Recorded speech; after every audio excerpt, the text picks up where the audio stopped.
Assalamualaikum warahmatullahi wabarakatuh. Saya Bayam Barulan Kusumardani dengan NIM 210601135 membuat video ini sebagai tugas dari ujian akhir semester mata kuliah Pemikiran Hadis Orientalis. Hari ini saya akan membahas dua materi. Yang pertama yaitu pengertian oksidentalis, kemudian bagaimana oksidentalis tersebut sebagai antitesa dari orientalis. Kemudian pembahasan kedua juga mengenai salah satu tokoh dari orientalis yaitu Nabia Abbot. Jadi seperti yang saya sebutkan tadi bahwa pembahasan pertama kita akan membahas mengenai oksidentalisme. Dimulai dari pengertiannya terlebih dahulu. Jadi menurut bahasa, istilah oksidentalisme berasal dari kata Occident yang berarti barat. Menurut istilah, oksidentalisme merupakan sebuah cara pandang tentang sesuatu atau the other dari kacamata ketimuran. Kehadirannya dipicu oleh dominasi kajian barat atau Eurocentrism terhadap Islam dan adanya ketimpangan akibat westernisasi yang berpengaruh luas tidak hanya pada budaya dan konsepsi tentang alam, tetapi juga mengancam kemerdekaan peradaban manusia. Hasan Hanafi sebagai seorang yang mempelopori oksidentalisme ini mendefinisikan oksidentalisme sebagai sebuah strategi atau sikap timur Islam yang menginvestigasi hal-hal yang berhubungan dengan barat, baik yang merupakan budaya dan ilmu maupun yang berkenaan dengan aspek-aspek sosialnya sebagai imbangan yang kontradiktif bagi orientalisme. Nah, berbeda halnya dengan orientalisme yang sejak semula dimaksudkan sebagai kajian serius politik budaya untuk melegitimasi kekuatan-kekuatan kolonial barat di dunia timur, oksidentalisme justru lahir dari problem metodologis orientalisme yang katanya objektif tadi. Padahal di balik keobjektifan itu tersimpan kepentingan-kepentingan barat untuk mendominasi, menata kembali hingga menguasai timur.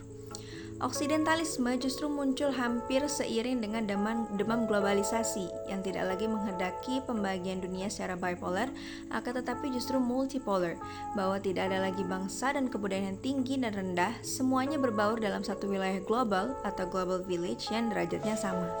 Inilah yang menjadi titik inti perbedaan orientalisme dengan oksidentalisme, bahwa oksidentalisme itu tidak berupaya untuk membalikan posisi dikotomis superioritas dan inferioritas, tetapi lebih diarahkan pada bagaimana membangun rangsangan kultural ketimuran sambil menolak stereotip-stereotip barat tentang timur.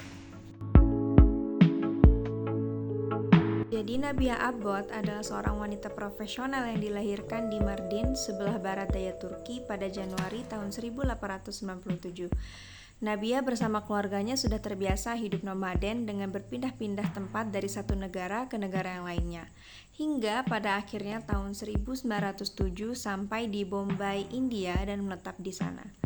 Abbot mengenyam pendidikan dari sekolah Inggris yang ada di Bombay, kemudian melanjutkan pendidikannya di University Cambridge, Inggris pada tahun 1915. Abbot menghabiskan waktunya mengkaji naskah-naskah kuno Arab dan kebudayaan awal Islam.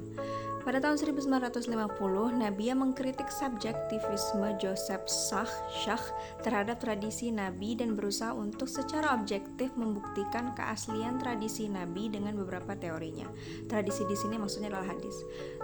Berangkat dari sikap yang cenderung berbeda dengan orientalis lain, jadi menurut Welby, bahwa perspektif dari Nabi Abbot ini dapat dikategorikan sebagai salah satu orientalis wanita yang berusaha menolak subjektivisme Joseph Shah yang berangkat dari perhatian dan minat besarnya pada budaya Islam, Al-Quran, hadis, dan beberapa karya yang dihasilkannya.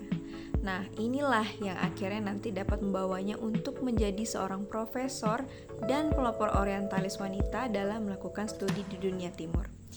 Keseriusan Abbot menjadikannya sebagai wanita penting dalam dunia orientalis, sehingga berhasil mencantumkan beberapa prestasi kebanggaannya sebagai upaya pelopor banyak wanita di wilayah Islam Timur Tengah. Dalam kajian studi ilmu hadis, Nabia Abbot mendefinisikan hadis sebagai segala yang berasal dari Muhammad yang berupa perkataan. Kemudian Abbot memperluas maknanya dengan mengatakan bahwa segala yang berasal dari sahabat juga bisa dikatakan sebagai hadits, meskipun terkadang disebut dengan astarus sahabah. Maka dalam hal ini, Abbot hanya membatasi sumber hadis hingga pada masa sahabat saja. Ditambah lagi dengan keyakinan Abbot bahwa hadis murni berasal dari Muhammad yang diperuntukkan untuk umat Islam sebagai solusi dan pandangan hidup atau world view. Di dalam salah satu bukunya yang berjudul Studies in Literary Papyri, Quranic Commentary and Tradition tahun 1975 menegaskan bahwa hadis-hadis Nabi dapat ditelusuri keberadaannya hingga masa Nabi dan bukan buatan umat Islam setelah abad pertama Hijriyah. Pandangan ini didasarkan pada manuskrip-manuskrip yang terhubung dengan hadis Nabi. Jadi salah satu teori mengenai hadis yang Nabia Abbott usung yaitu adalah teori explosive isnad atau ledakan isnad. Jadi Nabi Abbott menyatakan bahwa teori explosive isnad atau ledakan isnad ini adalah di mana dalam transmisi hadis terjadi transmisi secara besar-besaran yang melibatkan banyak orang pada abad pertama hingga abad ketiga Hijriyah. Nabia menilai dengan melibatkan banyak orang yang meriwayatkan hadis, maka akan terjadi ledakan sanad yang meledak-ledak di setiap generasi transmisinya. Nabia Abbott menggambarkan ledakan isnad ini dengan menggunakan rumusan deret geometri. Jadi seperti yang bagian yang saya tampilkan sebelumnya, bahwa ini adalah bagian dari teori explosive isnad yang disebutkan Nabia Abbott. Bisa kita lihat di sini ada Abu Hurairah selaku sahabat yang meriwayatkan hadis langsung dari Nabi Muhammad SAW. Kemudian menyampaikan hadis tersebut kepada beberapa tabi'in. Di sini ada Abu Salib, Ibnu Al-Musayyab, A'raj, Ibnu Sirin, dan yang lain-lainnya. Nah, kemudian para tabi'in ini akhirnya menyampaikan lagi masing-masing kepada beberapa tabi'in. Di sini Abu Salib misalnya menyampaikan kepada 6 tabi'in, kemudian saya kepada 5 tabi'in, dan begitu seterusnya.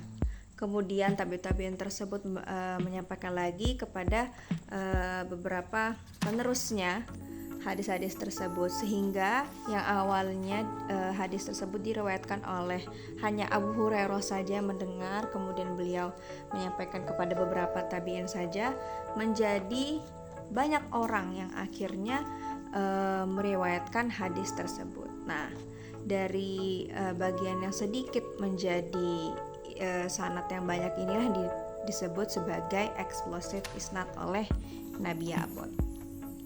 Nah, pemikiran Nabia Abbott tentang pertumbuhan isnad ini merupakan upaya countering atau perlawanan terhadap teori yang lahir sebelumnya dari Ignaz Goldziher.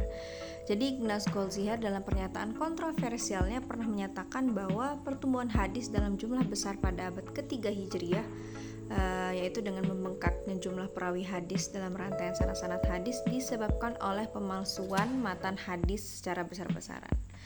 Nah, di sini Nabia Abbott melawan dengan menegaskan bahwa isnad meskipun dalam rantai periwayatannya mengalami ledakan, namun matan hadisnya tidak bertambah, sehingga kecil kemungkinan adanya pemalsuan hadis secara besar-besaran pada abad tersebut.